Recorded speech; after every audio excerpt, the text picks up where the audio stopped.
All right. Hello and welcome the vast world of the World Wide Web.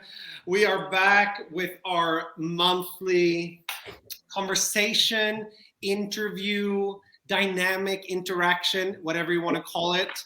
And we have exciting guests today. We have Leah and Adam with us from Paris Connect, which is really cool. But before we introduce them, because you see, it's just me here right now, because usually we're always two. But, ladies and gentlemen, we have Tove. And for the first time in ELLC interview history, we are in the same spot. How exciting is this? But yes, we do this monthly for you who are seeing this for the first time, and you are welcome to invite other leaders to join the ELLC community. It's probably unnecessary to say community because that's the C in ELLC. But we do it anyway, just because it's funny. But we have a great hour-ish ahead of us, and the topic is dynamic teams. How to have a dynamic team, right? So, yes, as I said, Leah and Adam, here they are, rolling in on the screen. Where are you? Da-da-da-da-da, there they are. Leah and Adam are faithful YWAMers. They've been with us in the mission for 17 years. Yeah. Mm-hmm. Yes, started out in Perth, went to Biarritz, and now they're in Paris. They are lovely, mighty leaders, and I've had the blessing of staying in their house very briefly. It was a very memorable, fun time. With some PlayStation, which is always a treat. And they're just very fun and dynamic people to be around. And I've heard Leah teach on the fear of the Lord. It was done with such wonderful fearfulness and honesty. No, but they're great leaders, and we're so blessed to have them here. Welcome, Leah. Welcome, Adam. Thanks, guys. Thank you. Yes, I could have done the introduction longer by telling about your team and where you're at, but that's part of the content. That's right. So let's not go too far into that yet. Yes. You just wanted to go ahead. No, well, I'm excited to meet you finally. I feel it's probably the closest connection we've had. Right? Yes, it's good. So I look forward to hearing your story. So I just wonder if you could start out actually telling a little bit about your YWAM story. Yes. If that's all right? Mm-hmm. Sure, yeah. We both started in Perth in Australia, where we did our DTSs, where we met and got married.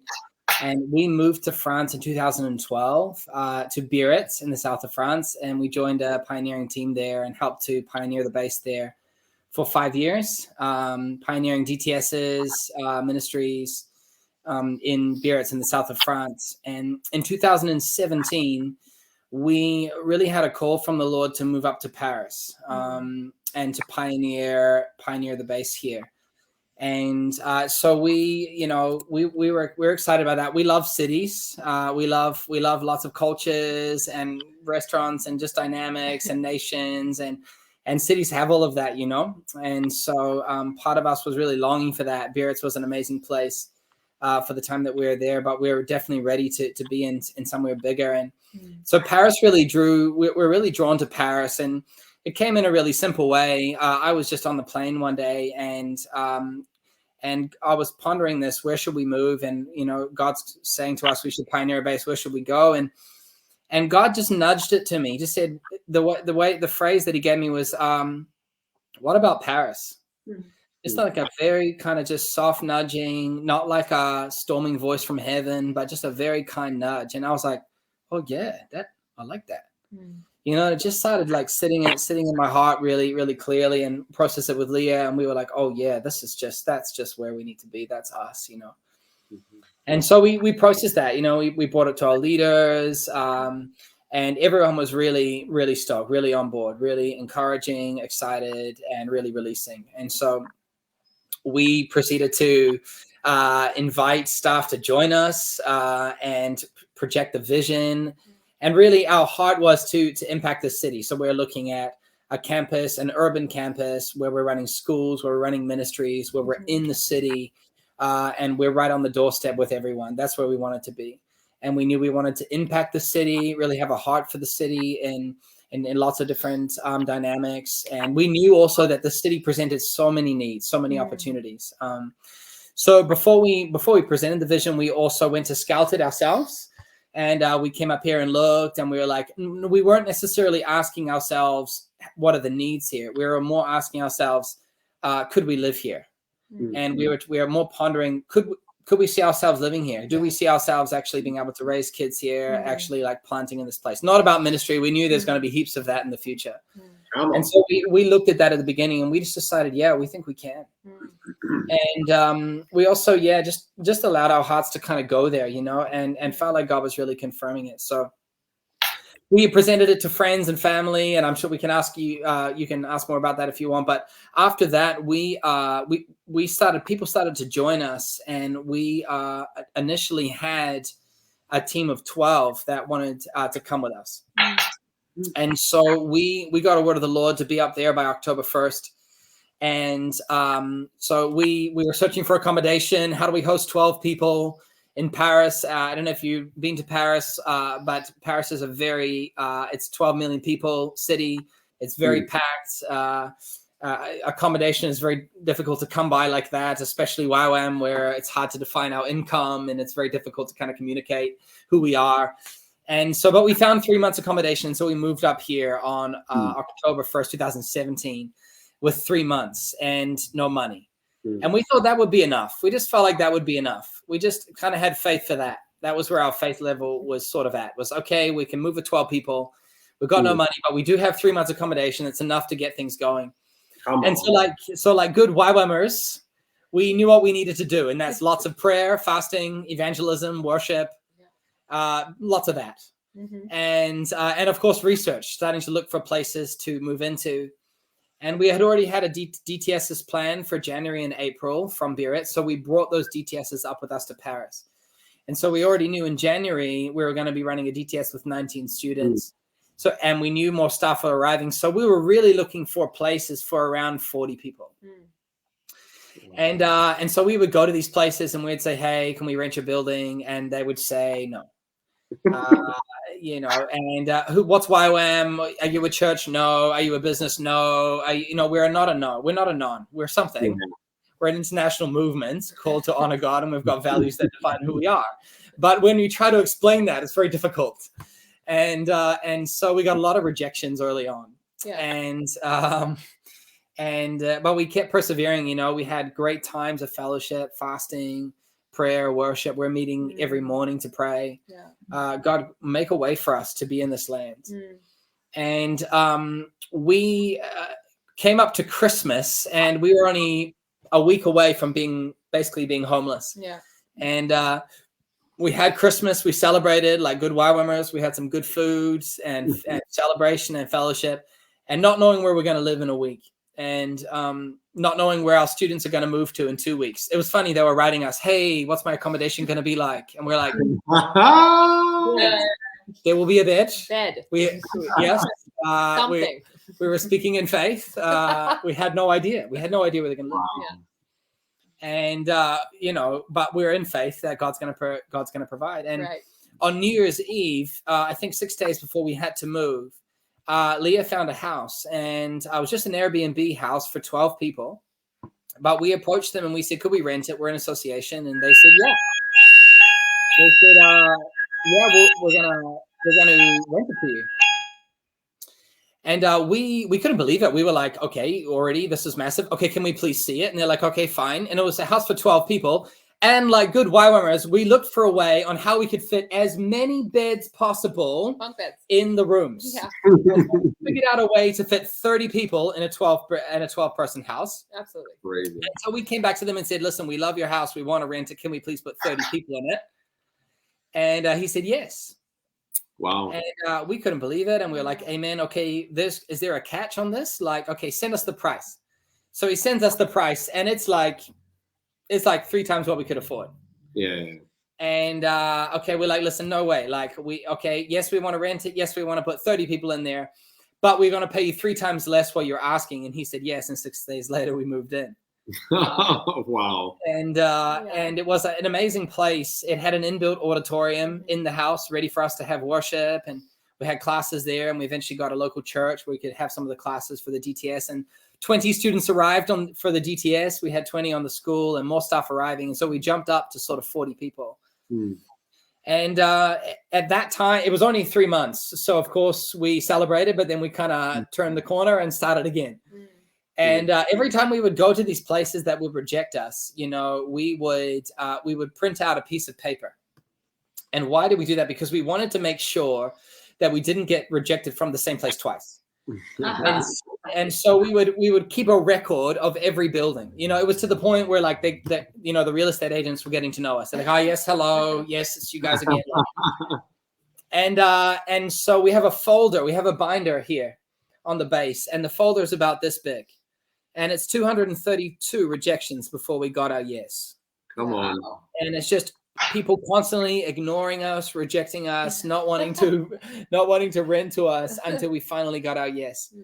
And this, every time we went, we always wore suits, right? You dress up, you look good, you're in Paris. You can't turn up in sweatpants and hope for the best. You got to wear a suit. Yeah. You got to look good. And and so when we found this property that we're in, it was an old warehouse. God gave us this idea of going to warehouses. And we approached the guy, and I was wearing my suit. You know, Leah was looking good, and we were looking around. And we approached the guy, and we said, we want to rent this from you. It was an owner. And he said, yeah, I'll rent it to you. And this time, God was a bit earlier. This time, we got the contract 11 days before we were going to be homeless. Oh, plenty of time. Plenty of time. God is always on time, you know. And so we signed this place and moved in. And later on, we asked him, why did you rent it to us? Like, you're a French businessman, and we're like two young people from international young people with no proof of finances. And why did you trust? Wasn't that a bit of a risk? Yeah. And he said, I'll tell you this. He said, I remember when you came in.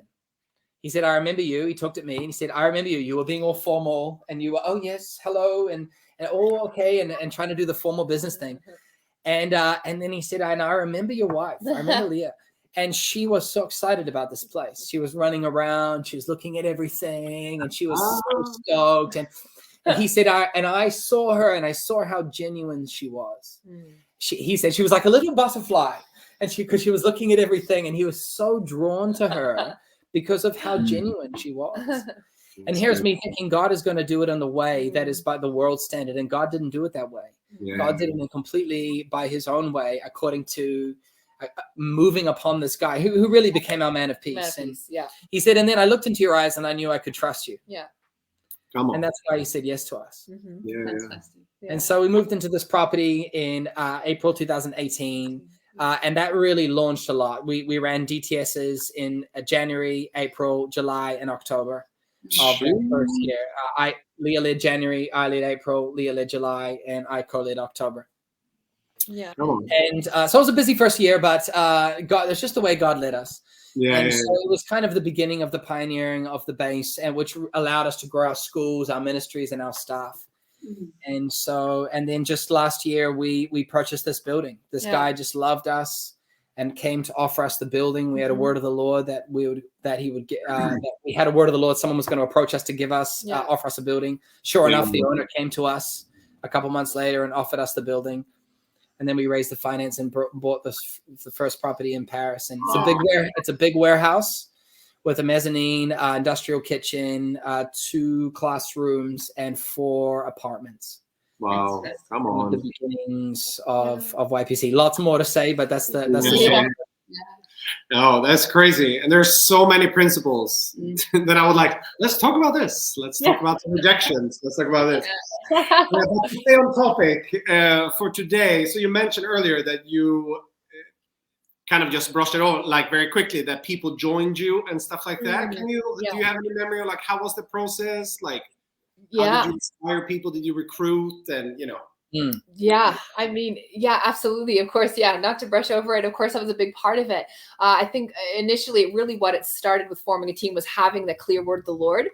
So for us, before we shared it with anyone, we had time to just sit and wait. We came up here to Paris from Biarritz without telling anyone what we were doing or where we were going, and just so that we could scout the land ourselves, and so that we knew what we were calling people to. And so we knew we couldn't just draw people into a good idea. It had to be an idea founded from the word of the Lord. And so for us, that was a big part for us, making sure we were clear. We knew what God was speaking, what it all entailed. Like we were already getting God to speak to us about having a U of N campus, running training schools, ministries, launching, etc. So we knew what it would encompass, kind of like the bones of it. And so we knew what we could be calling people to. We didn't know how it was going to happen. We didn't know all the details of it, but it was just this exciting adventure that we knew that God was calling us to. So with the word of the Lord, that's when we presented it to the base in Biarritz and shared what we were feeling that God was speaking for us. We also had a timeline. I think it was really helpful that we had the word of the Lord and a timeline. It wasn't just some ambiguous one day we will pioneer a base in Paris, but it was actually, we knew we were going to pioneer a base in Paris, and we knew God said specifically to pioneer it in October of 2017. So it was a clear timeline. So we knew how we could, like what we could call people to and when we could call them to it. So I think that was a big part. And then so getting the team around us, there were specific people God would highlight to us to ask and invite them to specifically come one-on-one. And so we just knew, we knew the people we were inviting. And so we had a kind of a holistic showing of what we were doing. We told people about it, but then we also went to specifics and asked them to pray about it and to join us. And then that's how we formed the 12 people moving up with us in October 2017 is through sharing the vision to the whole base and to different DTSs we were running at the time, but then also to specific people that we invited to join us. Yeah. So that was kind of, I think, the main way that we gained a team is making sure we had the clear word of the Lord, the timing, and what we were calling people to. But all the hows we were going to do it and how it was going to work out just took a bit more to do it together. But one thing to add is also, we invited our friends. Yeah. And so we wanted to go out with people that we love and knew. And so some of them were already our friends and some of them were already leading. And so we weren't necessarily approaching people we didn't know so much. We're more like, hey, you've been walking with us. We've been leading you. Do you want to come with us? Yeah. And so there was kind of a natural, it wasn't a big random question for them because we already knew them and loved them. We're already in relationship with them, and so that really helped. Yeah. So in that as well, you just mentioned another thing that was 232 rejections, for the house, which is a lot. And I think some people, they would probably go with this closed door, open door policy, or thinking probably have ended, stopped trying at door number 20 yes.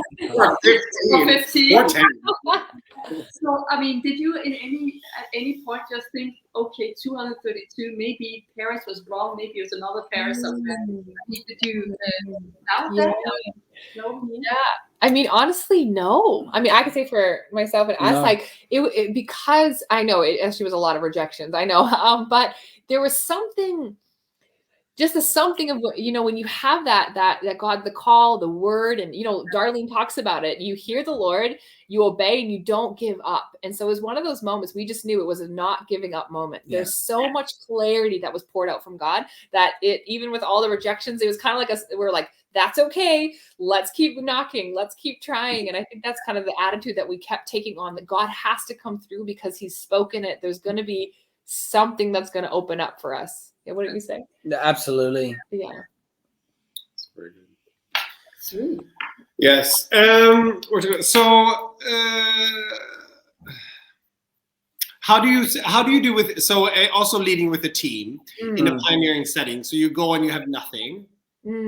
How was the atmosphere in the team in a pioneering setting? And when it starts to get, it's a day before, and how was that for the whole group? Yeah, it's a great question. I think it does link in with what we just saying, because I think we sort of, in some ways, because we're including the team on everything. Yeah.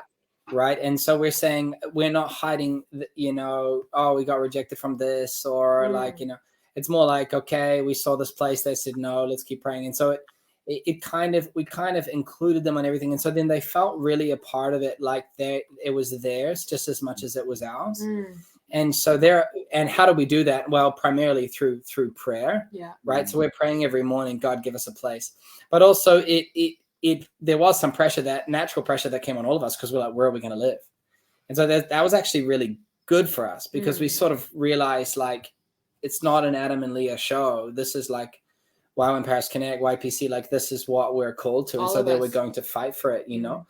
And so I think they really gathered around the vision, but also the way that we led them was very inclusive. Yeah. And so it wasn't us telling them what to do so much as let's seek God together. Yeah. And let's ask God for strategies. And not everyone had the same level of gifting when it came to actually approaching buildings. There were some key team members that we would lean into more to say, hey, can you help us on this and help us on that? So, you know, there were probably 2 or 3 on the team that we lent into more, that became kind of core leaders. And so it wasn't that we were communicating everything to the whole team all the time. Some of them, some key leaders and key members in the team, we lent on more. That helped us in that process. But so, yeah, I mean, I think we intentionally built that team in the early days, but I think it came out naturally also because we're in a pioneering setting, you know, and pioneering is great for building team because you're constantly confronted with the needs, you know, and so in that way it's quite natural.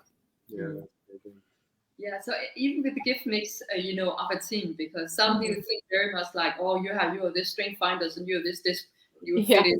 You know, do you have an internal grid that you run with when you're building a team? Because you build a number of them, you know? So what is your internal process in building? Yeah, that's such a good question. Of course, initially we need to make sure the team, everyone has their own personal word of the Lord. I think without that, then we're like, I don't know if you could be here if you don't have your own personal word of the Lord. Of course, I think we got that. But in terms of gifting, when we, you know, building the team and calling people to it, I think we're looking, of course, at multiple levels of gifting. I think we recognize in any pioneering team, you need to have the visionary and the apostolic. I feel like, yes, we can be that, but we also, I think, looking at other people around us, that are they catching the vision? Are they that apostolic edge that really comes with pioneering, is that you're this thing of doing new things in new ways, and you need to have that edge of a group of people coming in. So it's not everyone, but you see that within the team. That's really helpful to have when they could buy in and they could get visionary around what we're doing. And then with that, it, of course, is looking at building a team that has, then you have the administrative gifting that you're going to need, because if the apostolic keeps running, you're going to need to get that administrative person in to help manage and organize. And so we saw at times maybe we're just a bit too visionary and apostolic, and we need to like learn how to just make some you know, changes as we're listening to the ones that are more administrative. And so I think we were recognizing that even early on, because we can be both quite visionary and apostolic, and knowing that the team around us, listening to the different giftings, and we started really realizing the different giftings of different people around us, and seeing, okay, the apostolic that needs to be matched, of course, with the managing in a sense, and the being able to look at structure and look at things well, which we could do as well, but it was seeing that within the team, how we could develop that. Thing to add on that, I think also is, you know, we're a little less focused on what the skills were of the team, and more on the character of the people that we're inviting. Because skill can be learned, but character takes a long time. You can learn a skill, you can learn cooking, you can learn these kind of things. Right. But where they're at in their journey with the Lord, how are they carrying the YWAM values? I think that was more important to us. So we went after our friends, of course. We went after those who were leading, but we also went after the people that we knew were carrying the values, and that was sort of just tracking well with the Lord, and able to withstand some pressure and some stress, you know, because we knew when we were there, it's going to be sometimes a bit stressful and crazy. And so if you're not kind of ready for that, it's gonna, you might crack a bit. And so we looked for people that we weren't as focused on skill. That's what I'm trying to say. We were aware, but I think really we're focused a lot more on are they a person we can walk with, and their character is strong, their relationship with the Lord is strong, and we can learn hospitality and these kind of skills and DTS stuff and this stuff we can teach. That's very character over skill. Over skill. I've heard this before. No, it's very good. No, it's very good. You mentioned just this thing about friends. You mentioned a couple of times. I think it's quite interesting because sometimes people would be like, "Oh, you look at the skill of the people you're inviting to create a perfect setup." Okay. Do you have any? Can you unpack a bit? Why would it be beneficial actually to invite friends rather than looking at, "Oh, this is a good leader, but we have a good connection." Type of thing. Yeah. Is that a question, or am I just making a statement? No. I'm here. I mean, I'm sure we both. Yeah. I think like when you invite your friends, there's already a level of trust. You know each other. You've been vulnerable with each other. You've walked a journey together. When we were inviting people that were already within YWAM with us for already many years, and I think already there's this level of trust that caused that unity. So then when we were coming up to Paris, there was already a unity that we kind of already knew each other. So that unity that commands a blessing, right, from Psalm 133, it's like this unity of coming together that we knew. And so inviting friends over skill, honestly, is awesome in terms because you want unity. And you want to actually pioneer something together with the word of the Lord. And so that's why we really sought out friends and people that we loved and knew that had skills. But yeah, Adam was right. We were looking more at the character and also the trust that we already formed between each other. And that was really helpful because pioneering is hard and it's a struggle and you don't know where you're going to live. We didn't have food for money at times, or money for food. And so we're like, we need to actually trust each other to know that we're going to do it together and we're going to fight to see that happen. So I think that was one aspect of it. In one way, I'd say there is no really perfect team. Yeah. In the sense that, okay, I'm going to invite an accountant and I'm going to invite a visionary, I'm going to invite a pastoral and I'm going to invite, or whatever. and then we're going to be perfect. And, but like, I don't think it really works like that. That's not at least our experience. Oh, we've seen it. Yeah. And I think naturally different staff fit into those roles. But first it was the trust and the relationship, and so it was significant. It was not so transactional, and it was a lot more relationship led. Mm-hmm. Oh, that's great. So one thing is, of course, to recruit the team and you get them together and it's friends and it gets going for some time. But how do you sustain it? I mean, what are some of the principles maybe or values that you work with in I think, is it 1.5 years that is a turnover of staff? Yeah. When you just look at that, the average. Yeah, 1.5 years or 2 years. Something like that, But to have people with you that really buy in and stay longer. Yeah, great question. Good question. I think we're always putting the vision out there, right? And so we're trying to lead the team in a way that gets our eyes off ourselves. Yeah. And I think when we get a little bit too inward focused and I don't have as much space as I want, or like I want better food, and these things are important, but they're not really like that important. They become very important to us, but and we want people to obviously feel like they can flourish, but I think when we get too internally focused, we lose the purpose, we lose the vision, we lose the reason why we're there. And so we're constantly putting the outward focused in front of people. We're talking about the vision. We're talking about where we're heading. We're talking about YWAM DNA. We're talking about who we are as a mission. We're calling out the nations. We're having nation-focused intercession, nation-focused prayer. Nation-focused worship. Majority of our worship was external, right? It's focused on God. It's focused on nations, not so much woe is me and God loves me and help me. And I'm not saying that's bad, but I'm saying there's this real seasons of where we're just really pushing into. We're going to focus on, and what it does is it lifts our eyes and it lifts our sometimes our downcastness. And I think a lot of that can be dealt with just in getting our eyes off ourselves. And so putting the vision, I think, was a real good way to continue to sustain the team. We still have team members from the initial team that are here. They're carrying the vision. They've sustained their call here. Yeah. And I'd say like other simple things. We obviously our schedule was very together. So lots of fellowship. We're eating every meal together. Even still now, lunch and dinner every day. We're eating together basically, and so we're building this team dynamic and relationship intentionally. So this fellowship stuff, but also just in the base, we're doing that all the time, right? Weekly staff meetings, twice a week worship, twice a week intercession, once a week evangelism. So we're sort of constantly together, and that helps to kind of sustain because we're actually in relationship with one another. And so we find like we don't have to necessarily fight to be on the same page because we're like together all the time. So like, and I think it can be actually underestimated how important a meal is. Sometimes you just think it's just a meal. I just sat down with him and said hi. But actually I get this face-to-face time with staff. We get that. And that's like, it just happens naturally because we're committing to it. I'm not saying it comes for free. We had to fight for it. You know, we had to fight to sustain that team, and we had to fight for, you know, and it's in prayer, and it's in leadership meetings and trusting God for breakthrough. But I'm saying it also just, it took that cost and that commitment of just saying, I'm going to be there. I'm going to be present. I'm going to build relationship, and I'm going to go after people. And so a lot of that really helped. And maybe final thing to add, you know, I think it's just around this idea of sort of discipleship, you know, and how can we kind of champion our staff, help them to avoid challenges, help them to overcome sin.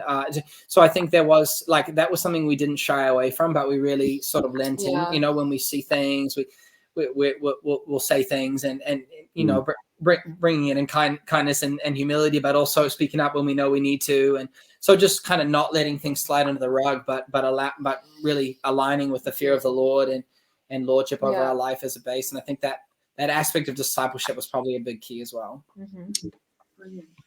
Very good. On that note, this might put you on the spot a bit in terms of, but you've been in Perth, which is a bigger campus.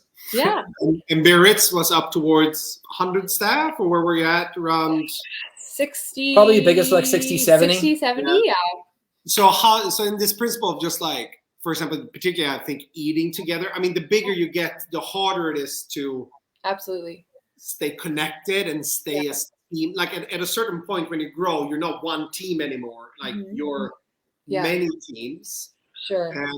Would you have, first of all, I guess the first question is when is it not just one team anymore because you're about 40 staff? And how would you then sustain that togetherness? Maybe it's more community than team, but togetherness as you grow. Right. No, it's a great question. You know, I think it's still very manageable, even at a large scale, to have the one kind of vision, community, holistic. You know, being in Perth, we were about 300 staff, and honestly, we would eat lunch and dinner together daily, and I knew majority of the staff.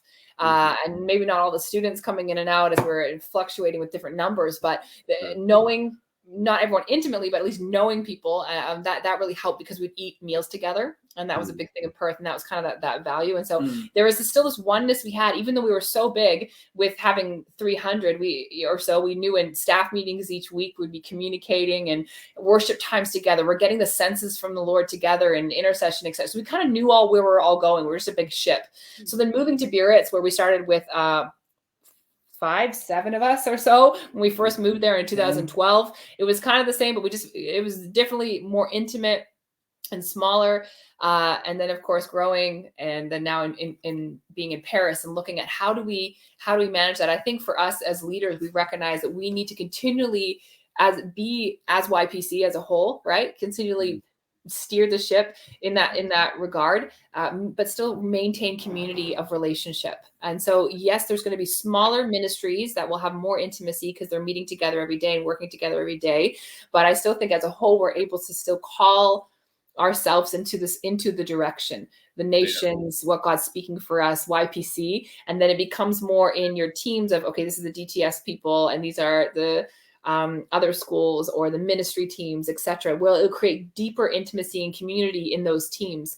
And so I've seen it work from the big scale of the 300, and then you meet in your small scales, but you're still called into these different aspects. And so it's not that anything was perfect in it, but it was all learning to be all as YPC, because I think the danger would be as you grow, if you think you're only the DTS and you're not the whole base, you're going to miss the anointing of the holistic vision of who we are as YWAM, right? The training, the mercy ministries, you know, and the evangelism. And so if you only think, no, I'm a DTS staff, I'm not going to be involved with that, or I'm just this ministry and I'm not going to be that part of the base, then you actually will be disunified. We actually need to buy into the whole, I believe, as a community, for what we try to teach our staff is it's all about the whole vision of who we are as YPC or as a base. And then you have your maybe direction that God's given you, the specifics, but it's still a part of the whole. And so then when we come together as community and there are meal times or whatever, or worship, we're not just focusing on our little ministry, we're focusing on all that God's doing within us as YPC. And that, just to add to that, you know, the idea of like cross-pollination between ministries we really champion. Yeah. And so it's not, I'm hospitality, and so therefore you're, we get weird ideas, don't we? We're like, okay, I'm someone in maintenance, so the hospitality person has to deal with that guest. Right. And I'm in hospitality, so someone in maintenance has to fix this, you know? Right. And so what we do is we compartmentalize our ministries.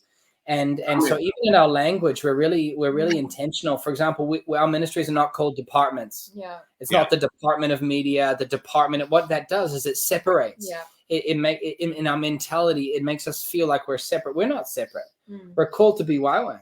Yeah. We're called to be a movement. We're not called to be, oh, I'm only here for 2 years to do only this. Yeah. And so you miss out on the whole, and you miss out on the anointing that God want to release over the mission to you if you're not aligned with all of the values. And you say, well, I only like these values, or I only like this part of my ministry, I only like this part of the base. And so that's not good. So we try to train our leaders, our ministry leaders, our school leaders. How can you champion the other ministries? You know, and so it's not just my DTS, but let's promote these second level schools. Yeah. It's not just my DTS, but let's serve the other DTS. It's not just my ministry, but you know, as a I don't know, hospitality, how can I serve the rest of the base? Yeah. How can I make them feel special? And so you sort of have this kind of cross-pollination of YWAMers that makes you feel like we're all in this together. Okay. And so you could have your team. That's good. We're still going to build that team, 5-10 people around your ministry. That's great. Yeah. But we are very intentional to be careful that that team doesn't become an island separate from everything else. And so how do you do that? Well, I mean, one of our main ways is through our corporate gatherings, which is why we have so many. I think one of the reasons why we have so many corporate gatherings. Yeah. So like our food, our staff meeting, our worship, like we're all in there together. Mix, yeah. And so some stuff you do separately, of course, but the majority of stuff we do together. And then after you have your own team, you know, your own team meetings and stuff like that. And so we're just a bit careful not to get too separated. It's something that we lose in the big call of YWAM impacting the nations when we become too on our own little doing our own thing on the side, if that makes sense. It's very good.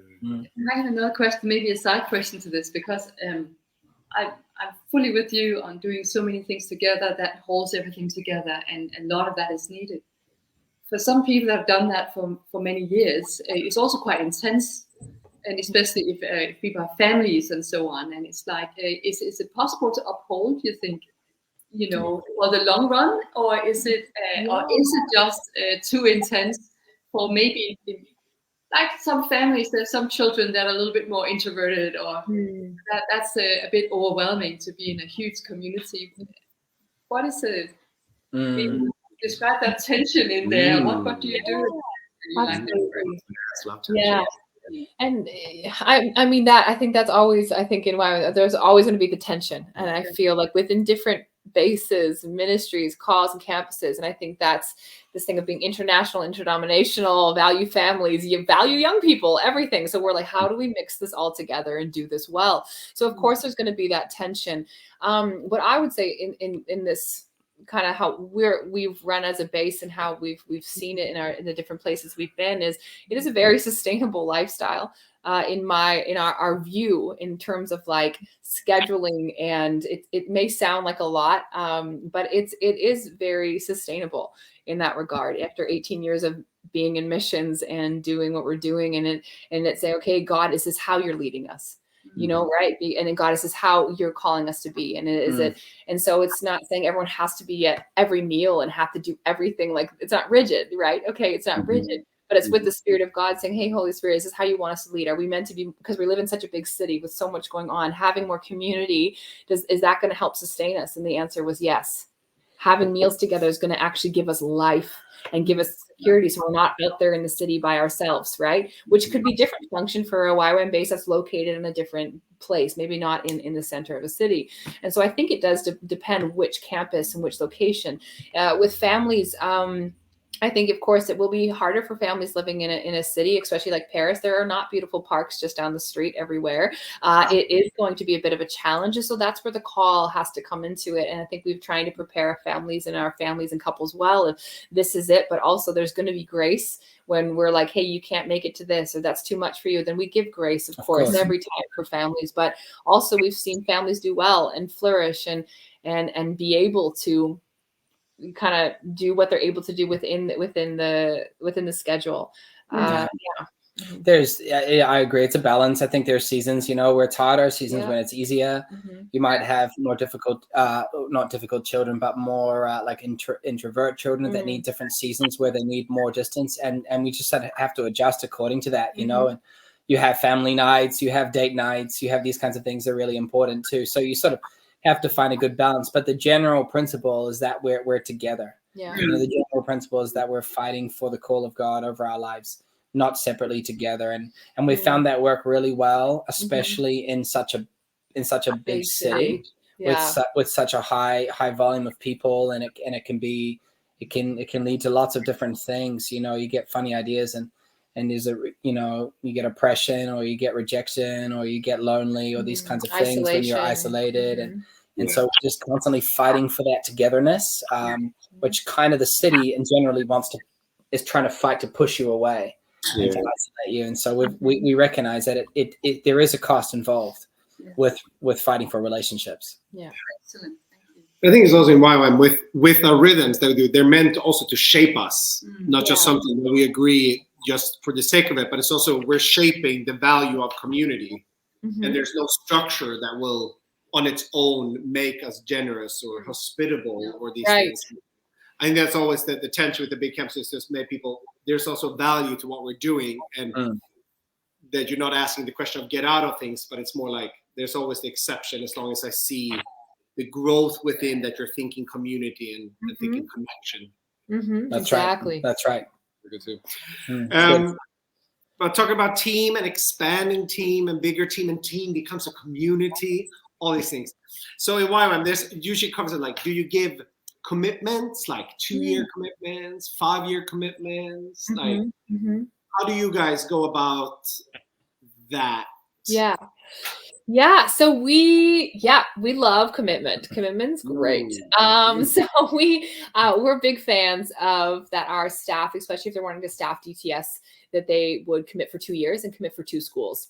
I think usually, especially with staffing DTS, if you just staff one, you just have one experience and it could be good or it could be interesting. It's so good to have another one under your belt because it also can train you, and we can invest into you and how to lead. So it's for you to have a great staffing experience, but also to be trained. And usually staffing 2 DTSs, you get a bit more momentum with that over the course of 2 years. So we ask all of our staff to make a 2-year commitment.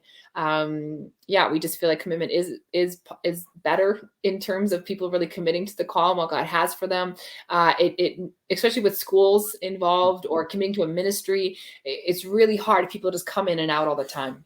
When there's commitment, it really shows, you can really disciple them, and you can actually, because we're a discipling community, right? Not just for DTSs, but as a whole. And so we can't just disciple someone if they're just coming in for, just a couple months, a couple weeks. We can to a point, but not really. And it really, growth comes from commitment is what we've seen, especially with young people. You grow when you commit.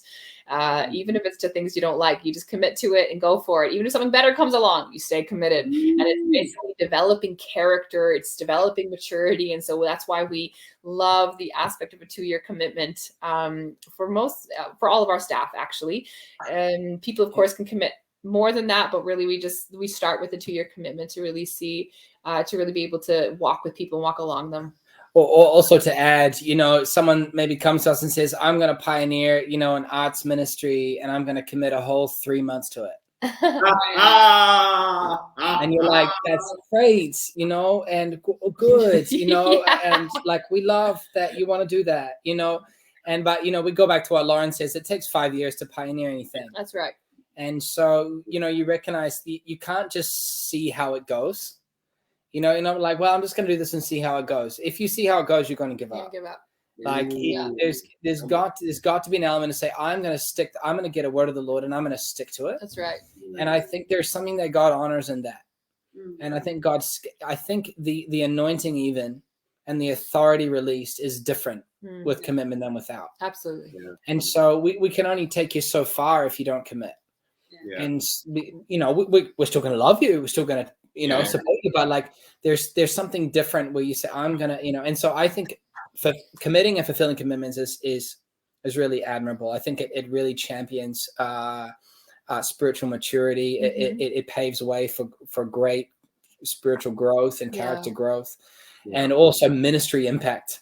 And so if someone says, I'm going to pioneer an arts ministry and I'm going to be here for 3 months, probably the answer is going to be no. Like but join us and come and serve and do volunteer stuff, sure.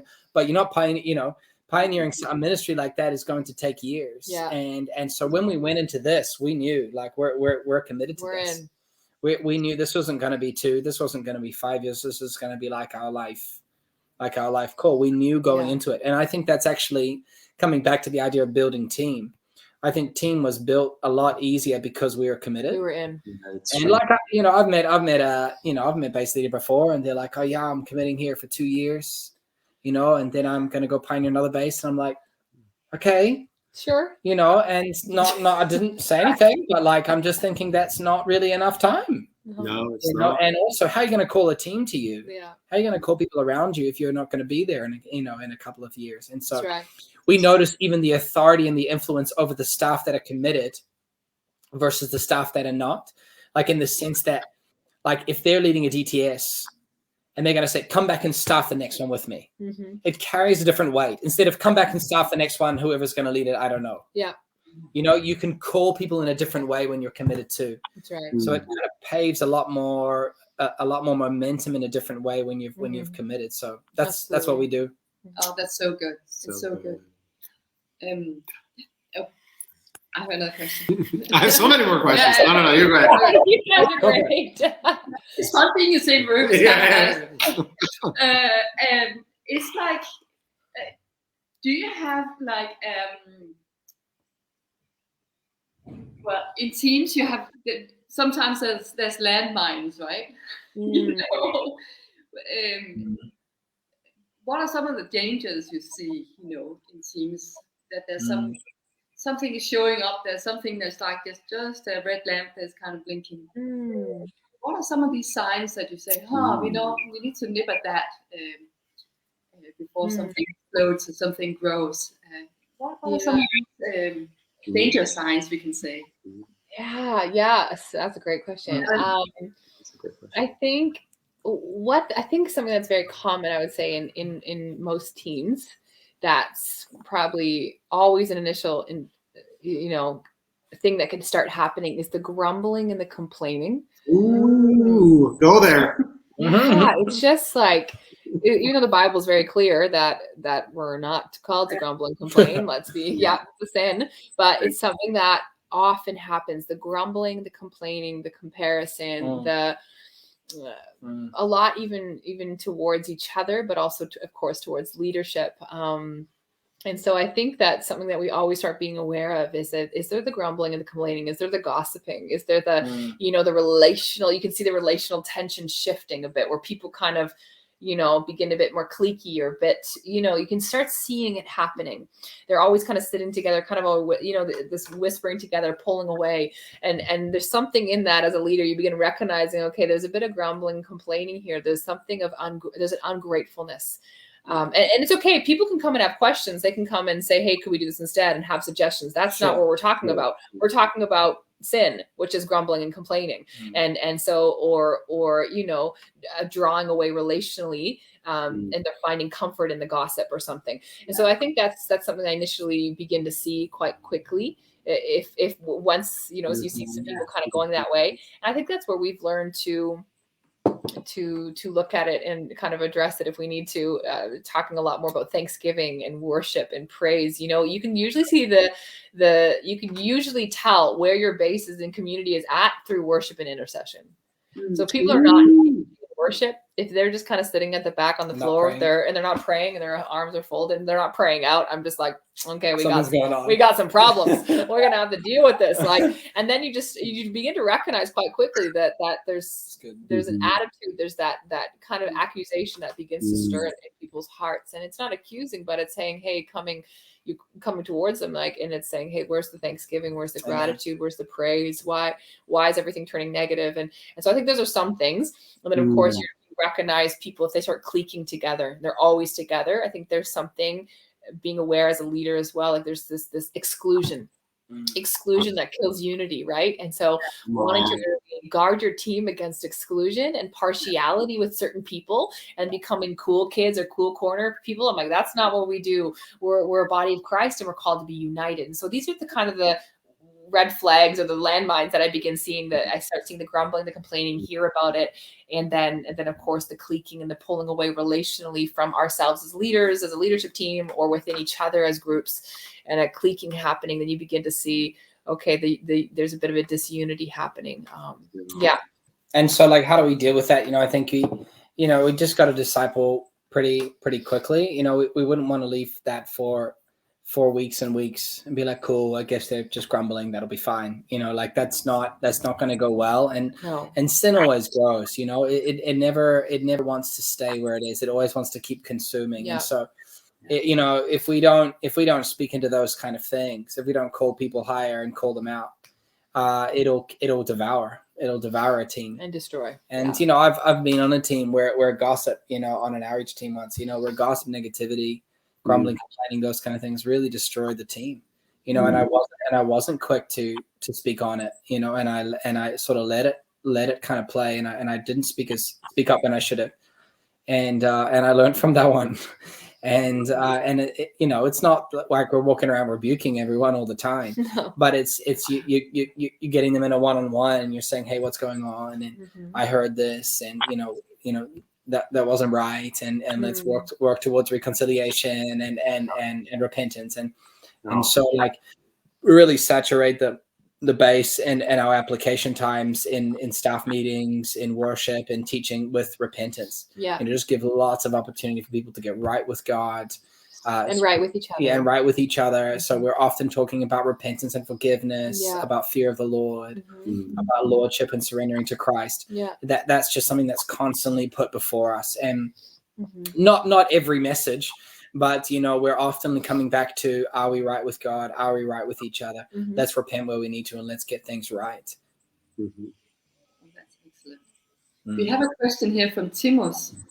He says, great stuff. How do you facilitate a culture of thankfulness? That's great. Just to say one thing, Leah's probably got 100 things on this. Because she's so positive. Number one gift. It's like her strength finders. I think number one is positivity. Come on, people. But you'd be surprised how effective positivity is, and it's really contagious, And I'm like, I just walk around, smile, and say, "How's it going?" And I don't realize, I think, how effective those kinds of things are, just lifting people and making them feel. But we're always doing that, in worship and in the session times. We're always doing Thanksgiving, right? But I think even I look for ways just to be positive, even though it's a little less natural for me than Leah, but not saying I'm super negative, but sometimes I can be pessimistic on things. It's all on the scale, people. So exactly. So if the meal is good, I'll just say, this is a great meal. I just say it. Oh, God, don't you think this is? And if the meal's bad, then I just don't say anything. Come on. That's good. And so some people think, well, I should say something. It's bad. And actually negativity is not going to help anything. But I'm just looking for ways to be positive, and Leah's probably got 100 things to add. No, I mean, that's it. I mean, as leaders, our community will follow what we do, right? So what we want to see happen in our communities, we need to lead out on it first. So how are we when bad things happen or wrong things happen or hurtful things happen or painful? How are we responding? Because then it will basically trickle down to everyone we lead, right? And so I think this aspect of Thanksgiving, I mean, it's of course, all throughout the Bible, we try to make it a daily practice within ourselves personally. Okay, constantly that's Thanksgiving, entering his gates with thanksgiving, coming to his courts with praise, right, from Psalm 103. And so we do that even as a base. Thanksgiving, let's just start with Thanksgiving. Worship times, always starting with Thanksgiving. We want to be careful. I think I always go back to worship times and intercession times because they always are how we're gauging with our community. And so we tell our worship leaders, we need to start with songs all about Thanksgiving. No matter what's happening, we can praise the Lord. No matter if it's good or it's bad, we can praise the Lord. So we just begin to cultivate that atmosphere of Thanksgiving in our worship times, our intercession times, but also around the table, in storytelling. We really try to even teach and disciple our staff, like as we're sharing things or even hard things that are going on, we look at the perspective, we bring God into it. What is God saying about the situation, or how hard is it? We share personally of hard things that happen in our life, but also what has God done, and just giving thanks to him in all things. In all things we give thanks.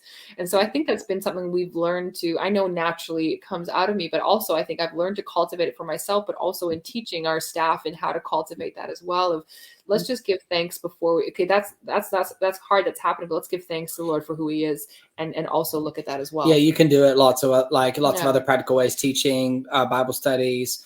You can do like fun thing like Thanksgiving trees during Thanksgiving, put your Thanksgiving up there. Do like angels and mortals and bless one another, find ways to be grateful, do encouragement times, do gratitude times.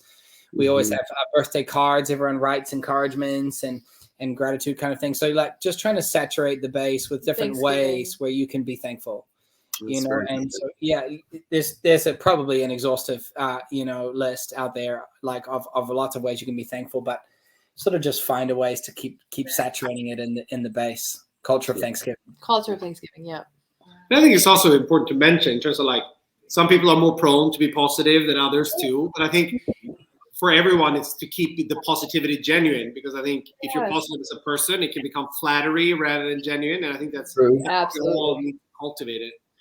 And I just want to pull out too, because we talked about this thing about confronting things quickly when things are negative or gossip. And you mentioned this thing about relationship. I think it's important to strengthen that only calling things out without relationship becomes counterproductive over time. And just that thing that you stay relationally connected enough, so confrontation also lands, or calling out lands well. So it's very true. It's very good. I agree. Which you probably do very naturally, just hang around and have seen briefly how you are with other people, that you naturally build relationship. But it's that's right. Just saying hello with a smile. Yeah. Like if you do that often enough, you slow drip and communicated that you're a happy, welcoming person. Yes. That's right. You can't underestimate those small things. That's so good. That's so good. Yeah. Yes. So on our last thing here, is there any particular, when it comes to teams and stuff, any particular failures or mistakes that you guys done in terms of team or others that you've learned from? So and that we can learn from. And then we can learn from. No. Yeah. I mean, I'm sure Adam has a great answer. But I think just to start with, I think one of the failures, or I think one of the things that we've really learned, is that everyone has within the team a different capacity. And so, and that's okay, different capacity for different things. And I think recognizing people's capacity, and that not everyone's capacity is going to be my capacity, right? Or Adam's capacity, or, whatever. And I know our capacity is quite large. And so we can function at a larger scale, and some people just don't have that. And so I think we've really had to learn to train and teach, and still are. It's like people don't need to function like we're functioning. Does that make sense? And so as a team, as we're functioning together, is don't compare yourself to that person's function or capacity and thinking that you need to reach that as well, because your gifting is different. But what is the capacity God's given you, or is he growing in you to work within this aspect or with this thing to carry? And so I think it's something to be aware of as we function in teams and lead together, is you know, not asking too much of people, of course, unless that's God saying stretch them and they can grow in their capacity, of course, but also not expecting someone to be a certain way if they're not, if that makes sense. So I think that's something within a team structure needing to be so aware of, especially as leaders and community, is that we cannot put expectations on people or does that make sense in that form, but actually walking with them to, if they're growing in their capacity or not, or whatever, but actually that's something I think that we've been learning. For me, maybe one quick answer would be just around areas of like control with the team. And so, you know, releasing team members to have ideas and to have vision and to be championed into their call. And I think I've needed to learn that more to sort, even if I don't necessarily see it, or maybe I'm not fully on board, but giving them an opportunity to kind of take a risk, and maybe they'll fail, maybe they'll succeed, but they're going to learn through it. And I think too much in the past, my hesitation has been to try to control, or to try to, you know, say that won't work, you know, and not that I'm having a big negative attitude, but more just like I'm not seeing the full picture. And so just allowing like different stuff to try things, to step into that, and that require, you know, within a team that, you know, that's risky, and there could be cost and there could be challenges with that, but it will ultimately produce more fruit by just releasing and hopefully helping to shape, but not quenching, you know, new innovation and new ideas, but try to find ways to champion. I think it's been a big one for me. Yeah, that's good. That's excellent.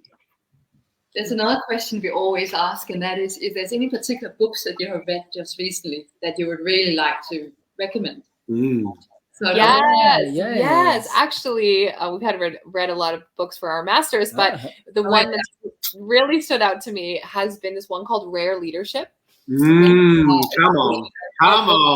No, it's a you guys know it? You know that, it's a great book, and it's just a new form of leadership and a challenge, and to be more relational in leadership, and talks about how to return to joy in problems, but also how to, I don't know, the whole aspect around that book. I just really, really enjoyed, and I think it was really challenging, but so good for us. So Rare Leadership. That's a good one. By That's that a good guy, I forget his name, but it's a great. That's one of mine. I would recommend. Yes. Great. Thank you so much. Yeah. Is there one more you want to add? Otherwise, this is you highlight the Rare Leadership. Yes.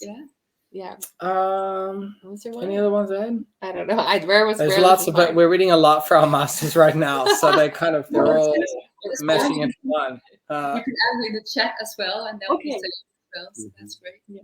Sure. Yeah. So we just want to thank you so much. You know, our time is kind of up here, but thank you so much for joining us. Brilliant, absolutely brilliant. And this recording as well, that will be one of the resources on the European Leaders Learning Community. You know, and there's so many more resources there. So we also want to invite just everyone. We know there's a number of DTSs that are just wrapping up now.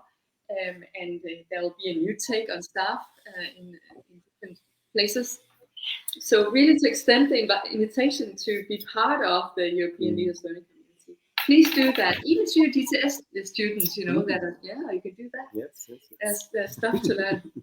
We also want to mention that there's this online seminar, the Leadership Development Encounter, that is starting the 3rd of April and runs to the 8th of April. So it's just a week. And it's online. Yes. It's online, and it's Europe and North America that is doing it together. I think we have about 40 participants right now, and it's still possible to sign up, and you can do that from our website, the European Leaders Learning Community. So please spread the word. Actually, we also take in people from the churches. If there's some leaders, young ones from the churches that want to, you just think, they would benefit from this to mingle with us, and please extend the invitation. So wonderful. Yes. Thank you, Tove. Thank you, Johan. Yes, thank you. Thank you, Adam. Yeah. Thank you, Leah. Yeah, I'll see you. Thanks, guys, so much. Yeah. See you guys. Bye. Bye.